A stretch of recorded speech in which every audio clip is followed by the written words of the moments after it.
ಮಹಿಳಾ ವಿಚಾರಗೋಷ್ಠಿ ಇತ್ತು.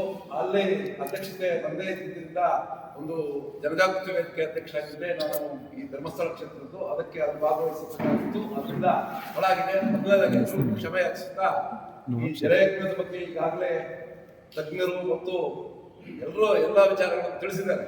ಆದರೆ ನಾನು ತಿಳಿಸುವಂಥದ್ದು ಒಂದೇ, ನಾವೆಲ್ಲರೂ ಕೂಡ ಒಗ್ಗಟ್ಟಾಗಿ ಒಂದು ಕೋಲಾರದಲ್ಲಿ ನಡೆದಂಥ ಹೋರಾಟಕ್ಕೆ ನಾವು ಕೂಡ ಒಂದು ಗ್ರಾಮ ಪಂಚಾಯತಿ ಸದಸ್ಯನಾಗಿದ್ದೆ. ನಾವು ಕೂಡ ಒಂದು ನಮ್ಮ ಪಂಚಾಯತಿಯಿಂದ ಒಂದು ದಿವಸ ಕಾರ್ಯಕ್ರಮ ನಾವೆಲ್ಲ ಹಾಕೊಂಡು ಬಂದಿದ್ವಿ.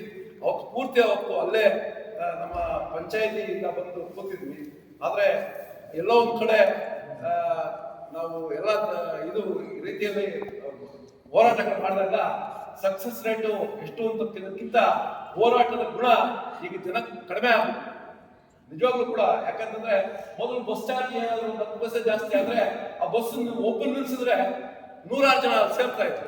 ಆದ್ರೆ ಇವತ್ತು ಬಸ್ ನಿಲ್ಸಿದ್ರೆ ಆ ಬಸ್ ಅಲ್ಲಿ 50 ಜನ ಬಂದ್ಬಿಟ್ಟು ಇವ್ನಿಗೇನು ಕೆಲಸ ಇಲ್ಲಪ್ಪ, ಇವ್ನು ಯಾವ ನಿಂತ್ಕೊಂಡಿದ್ರೆ ಇವ್ನಿಗೇನೋ ಯಾವ್ದು ರಾಜಕೀಯ ಇವ್ನಿಗೇನೋ ಇಲ್ಲೊಂದು ಕಾಸು ಕೊಡ್ತಿದೆ ಅಥವಾ ಇನ್ನೊಂದು ಯೋಚನೆ ಮಾಡುವಂತ ಜನ ಜಾಸ್ತಿ ಆಗಿದೆ.